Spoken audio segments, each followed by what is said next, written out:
Okay, I'm going to try and finish this off. I don't know why it's doing this morning, but I'm going to try and just get this finished and get it done.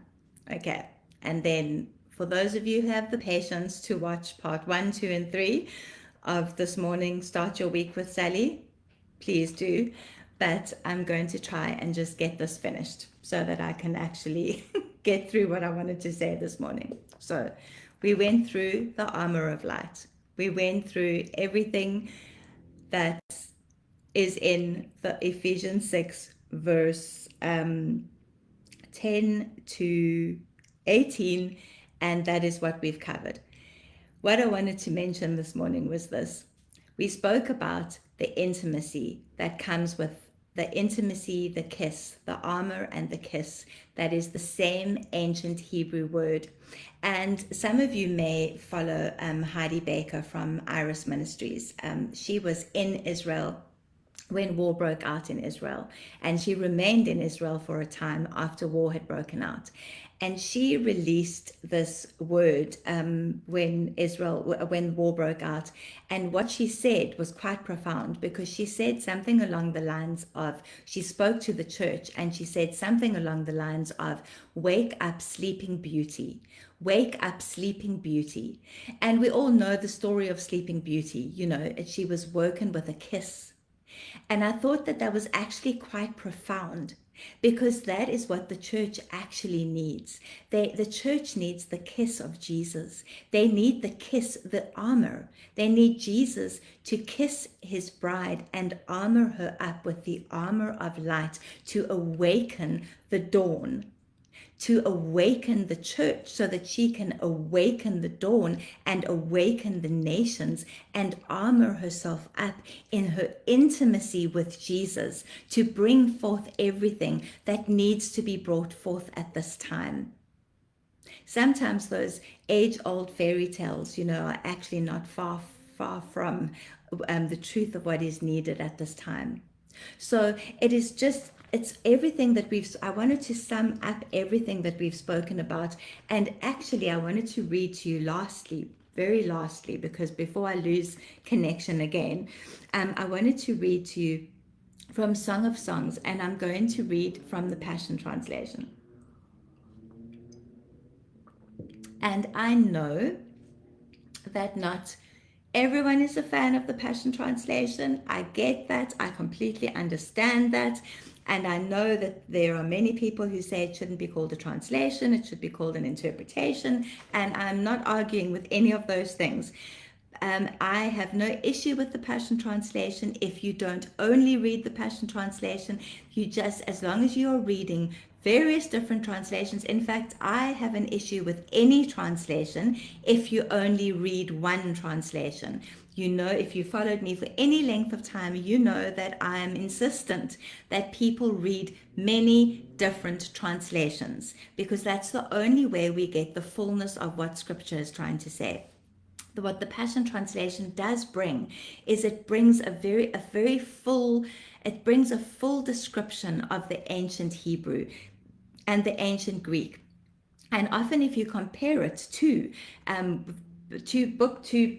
translations like the Scriptures, which are from directly pretty much from the ancient Hebrew, there is a lot of what is in the Passion you get from here. So it's that's what I like about the Passion Translation, is the way Brian Simmons has tried to remain very faithful to the ancient Hebrew and the ancient Greek. So that is why I use it when I try and bring across a specific meaning to you. So in Song of Songs, chapter 2, starting from verse 10, it says, "Arise, my dearest, hurry, my darling, come away with me." And this is something I have read prophetically for years now, because I knew that we were heading for this era, this new space as a church. And it says, "I have come as you have asked, to draw you to my heart and lead you out. For now is the time, my beautiful one. The season has changed. The bondage of your barren winter has ended, and the season of hiding is over and gone. The rains have soaked the earth and left it bright with blossoming flowers. The season for singing and pruning the vines has arrived. Now, it's interesting to note as well that singing and pruning, if you look at the footnotes in the Passion, you will see there that Brian Simmons says that the Hebrew word for pruning is a homonym that can also mean singing. So when you look at the word, that the ancient Hebrew word for kiss and armor is the same Hebrew word, then you need to understand that we view pruning as such a negative thing. And yet in Hebrew, the word for singing and the word for pruning is actually a similar word. When you are being pruned, you are supposed to sing. You are supposed to praise. And then Psalm 57 makes a whole lot more sense then, because David was singing whilst he was being pruned. And then what it says in the New Testament when it tells you to rejoice no matter what, makes a whole lot more sense. Because the season for singing is also the season for the pruning of the vines. The season for singing and pruning the vines has arrived. I hear the cooing of doves in our land, filling the air with songs to awaken you. The song of the sound of the trumpet has been heard across the land to awaken you and guide you forth, guide you to the eternal paths. Can you not discern this new day of destiny breaking forth around you? The early signs of my purposes and plans are bursting forth. The early signs of my purposes and plans are bursting forth. Psalm 57. Remember? The budding vines of new life are now blooming everywhere, and the fragrance of their flowers whispers, there is change in the air. I have been prophesying this specific passage out of Song of Songs, chapter 2, for probably the last 5 years. Prophesying this over people individually and prophesying this in general. Preaching on this, prophesying this probably for the last 5 years.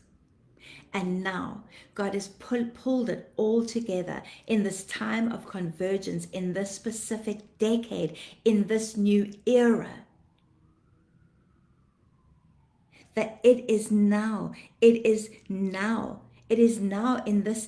time, in this critical hour, that the season of hiding is over and gone. That the rains that have soaked the earth have left it bright. The season for singing, the pruning has arrived. We all feel it. Isn't it amazing that when the season of hiding is over and gone, it's also pruning season? That you can't hide any longer, and it's also time to be pruned. It's like, here is exposure, here is exposure, here is pruning. Here is exposure, here is pruning. Here is exposure, here is pruning.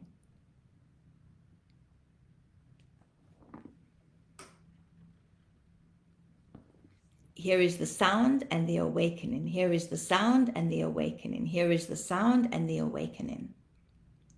Here comes discernment, here comes the new day. Here comes discernment, here comes the new day. Here comes discernment, here comes the new day. And here comes the bursting forth of the purpose and the plans.